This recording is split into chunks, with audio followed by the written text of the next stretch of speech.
Olá, sejam bem-vindos a mais um Brasil de Fato Entrevista. Você pode acompanhar conversas como essa toda sexta às 8 horas da noite pela TVT ou a qualquer hora pelo YouTube, Spotify, Deezer ou iTunes do Brasil de Fato. João Pedro Stedley está na luta pela reforma agrária há mais de 40 anos e é um dos fundadores do Movimento dos Trabalhadores Rurais Sem Terra. Além do combate ao latifúndio improdutivo, o MST vem se destacando pelo cultivo de alimentos sem uso de agrotóxicos e já é o maior produtor de arroz orgânico da América Latina. Em entrevista ao Brasil de Fato, Stedley fala sobre a importância da agroecologia, os retrocessos do governo Bolsonaro em relação às políticas para o campo e os desafios da esquerda em um contexto de crise global do capitalismo.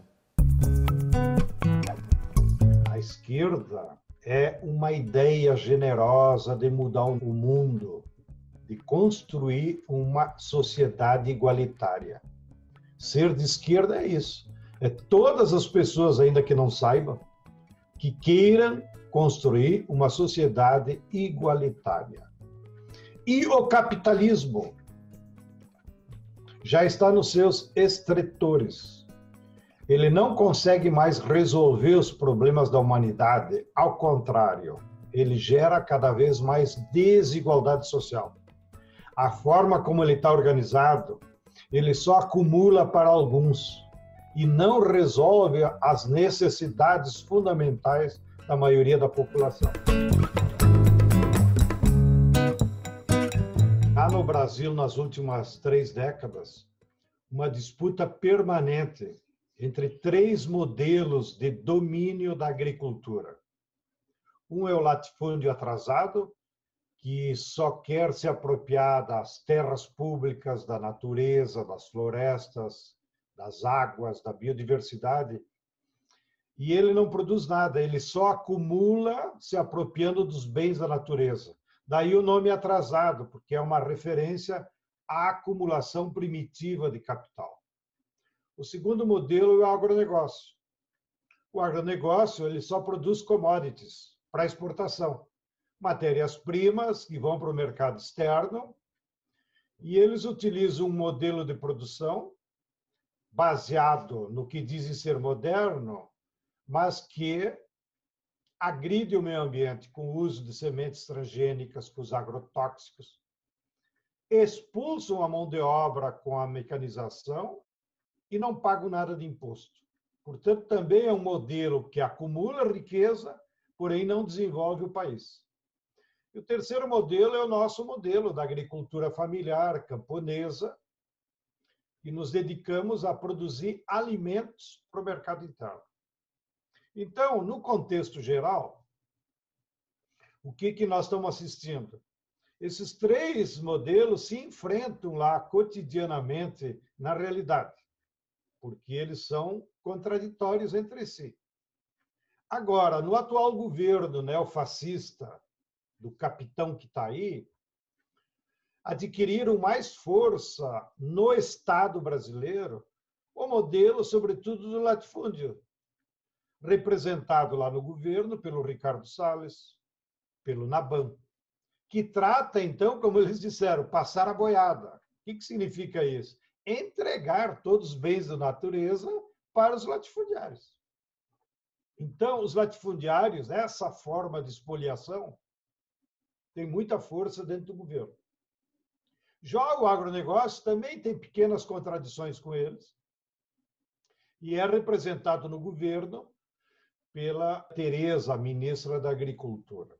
Mais do que, então, essa nova correlação de forças adversas no Estado brasileiro, que age pelo governo, pelas leis, pelos incentivos fiscais, para apenas beneficiar aqueles 2 modelos, eles também tomaram uma série de medidas contra a reforma agrária, que, no fundo, é a que recria o campesinato no Brasil, e contra a agricultura familiar.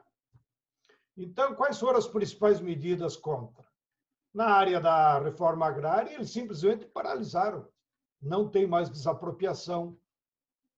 67% do orçamento do INCRA, que é 2 bilhões de reais, eles vão destinar ao pagamento de atrasados aos latifundiários desapropriados, fecharam o Departamento de Obtenção de Terras, fecharam o Pronera, que era um programa de acesso à universidade dos filhos de camponeses, fecharam o programa de ATES e fecharam o programa de habitação rural.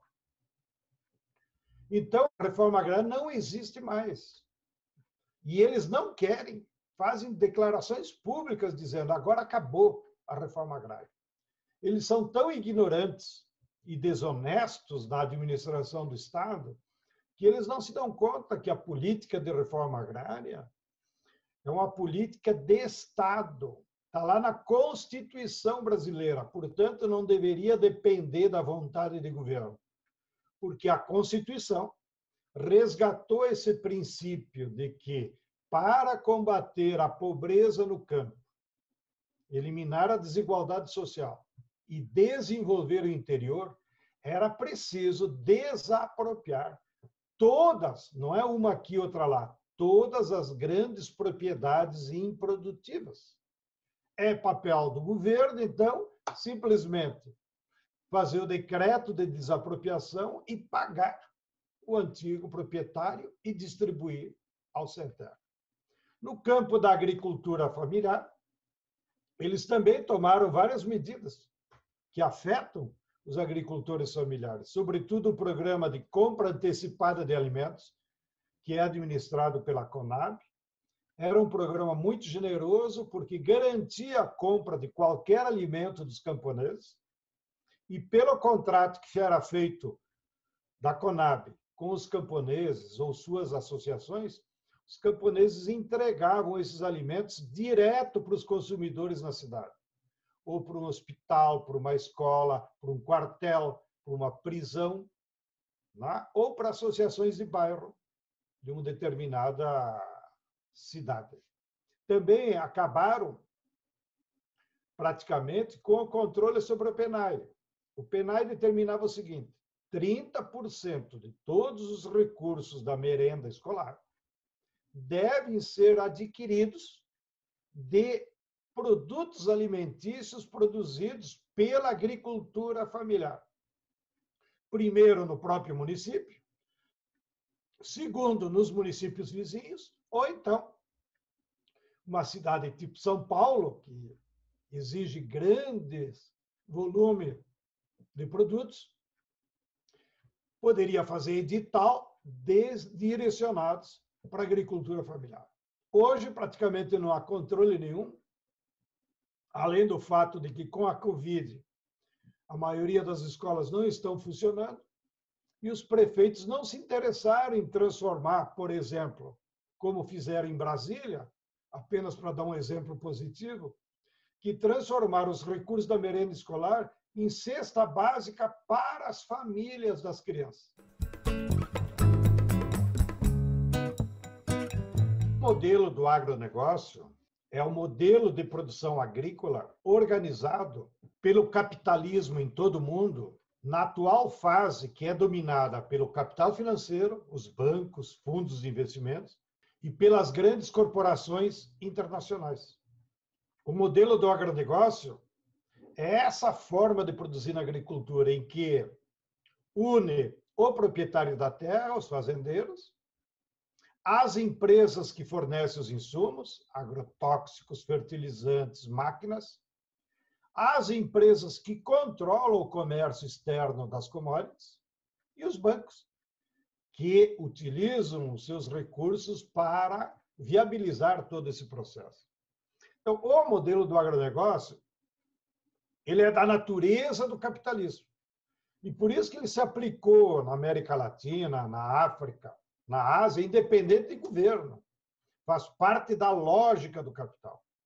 No caso brasileiro, já vem desde o Fernando Henrique, quando emergiu o agronegócio, o Estado brasileiro o que fez foi criar ainda mais condições para o agronegócio se desenvolver. Então, praticamente aqui no Brasil, ao contrário, por exemplo, da Argentina, o agronegócio não paga imposto de exportação, isentado, na época do Fernando Henrique, que vigora até hoje, pela Lei Candir. A soja não paga nada. E já lá na Argentina, os fazendeiros argentinos devem estar enciumados do governo brasileiro, porque lá eles pagam 35% de imposto de exportação. Significa que parte da riqueza da soja é repartida entre todos os argentinos para resolver os seus problemas. Aqui no Brasil, não. Então, é um modelo que produz muita riqueza, porém, ela é acumulada apenas por uns poucos proprietários de terra, mas, sobretudo, pelas grandes empresas que fornecem insumos. Então, a bem da verdade, o governo Bolsonaro ele só seguiu incentivando. Entregou o Ministério da Agricultura para o agronegócio. Esse mesmo agronegócio, que é a lógica do grande capital internacional, está começando a enfrentar contradições com o próprio governo Bolsonaro. Aonde? Primeiro, nos ataques ideológicos que o governo Bolsonaro tem feito com a China. Ora, a China compra 70%, 60% das commodities agrícolas brasileiras. Então, seria uma burrice comprar briga com a China. A segunda contradição que eles têm é com a Europa. A Europa está limitando cada vez mais o uso de agrotóxico e está preocupada com a Amazônia e com a sustentabilidade ambiental. Tudo que o agronegócio brasileiro faz é destruir o meio ambiente. Não é só porque destrói a mata e taca fogo, é porque o uso do agrotóxico também destrói a agrobiodiversidade, também contamina os rios.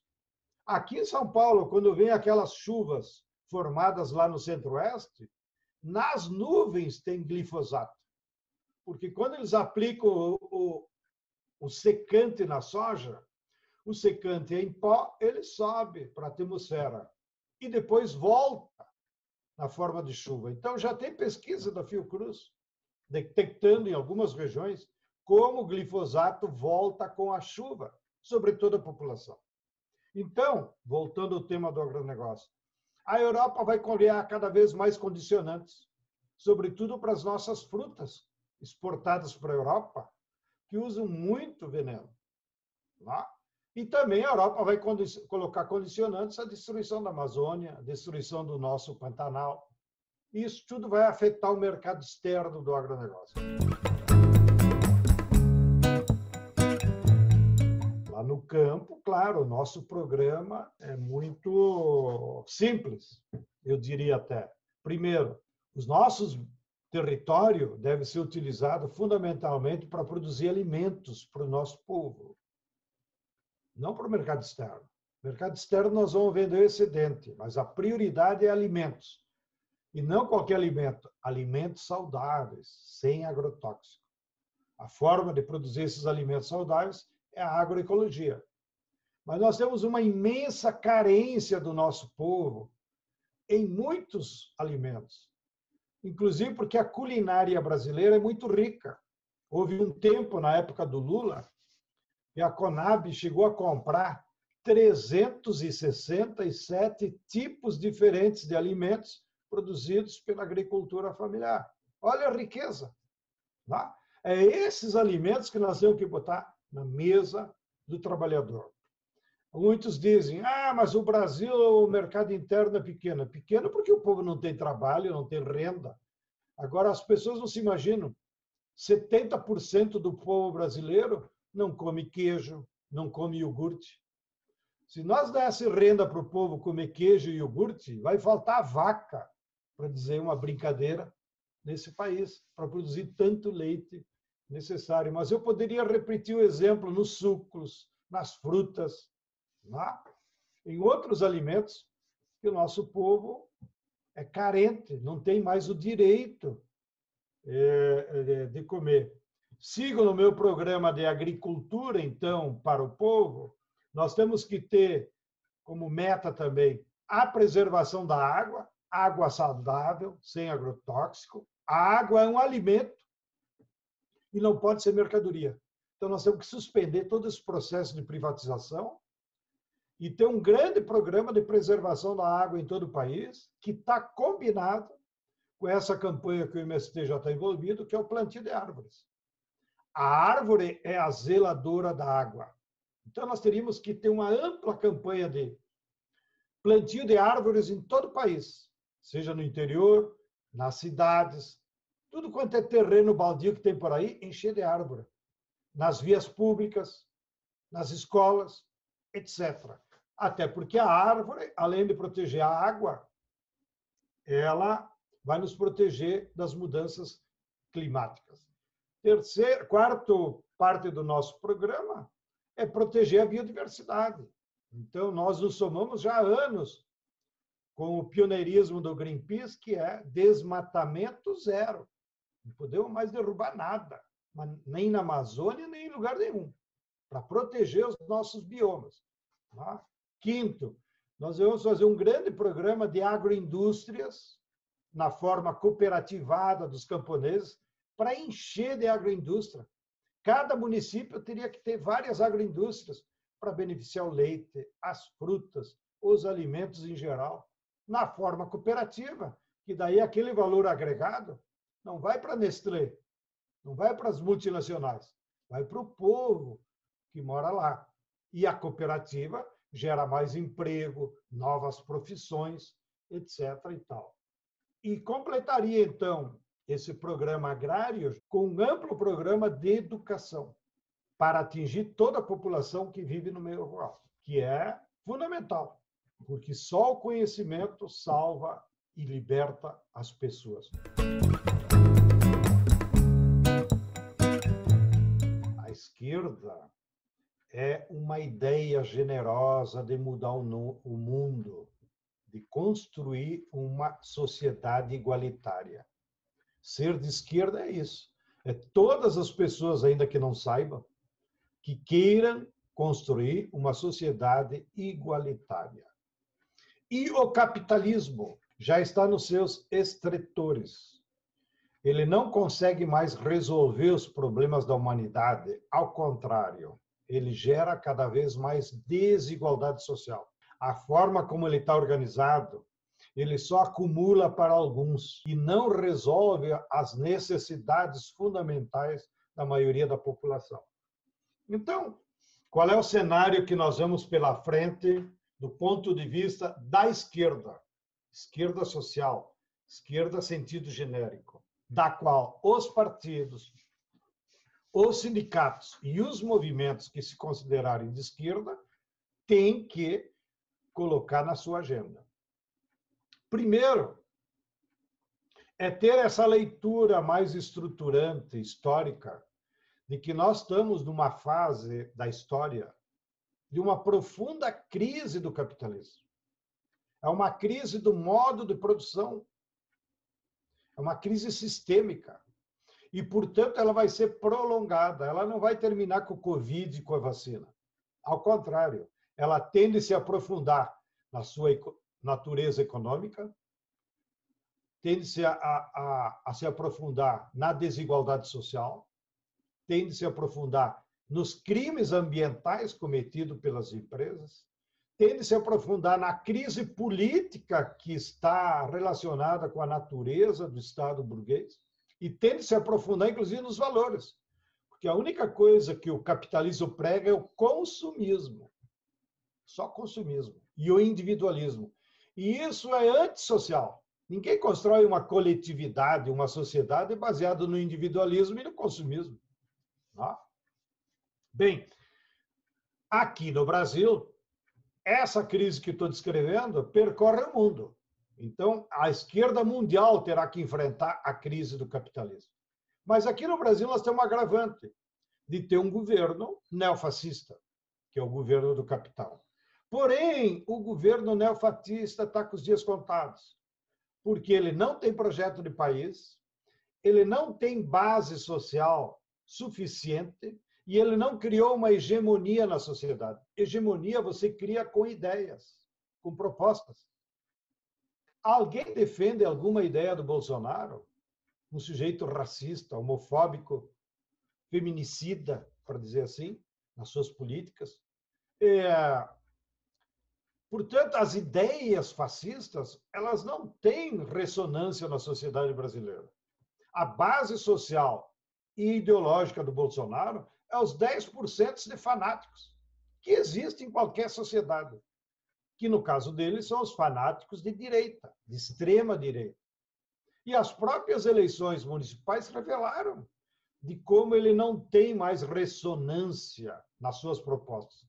Portanto, ele não tem projeto, não tem hegemonia, e a tendência normal é ele não representar mais ninguém. O ideal e o necessário era nós trocarmos o governo. Porém, para termos a saída do governo Bolsonaro, nós teríamos que ter um amplo apoio de setores da burguesia que ainda querem se locupletar com as políticas públicas do Guedes. E nós teríamos que ter mobilização de massa, que com o Covid, as classes trabalhadoras estão impedidas de se manifestar, de ir para a rua, de fazer luta de massa. O Poder Judiciário tem uma dívida histórica com o nosso ex-presidente Lula. O Lula foi vítima de uma perseguição impressionante, logo que deixou o governo com 80% de apoio, porque foi um bom governo. A Globo fez uma campanha insana de desmoralização dele, com o tal do Lula ladrão, e acabou influenciando as grandes massas. Na sequência dessa propaganda criminosa da Globo, o Poder Judiciário, orientado pelos interesses dos Estados Unidos, criou aquele processo em Curitiba da Lava Jato, que agora veio à tona.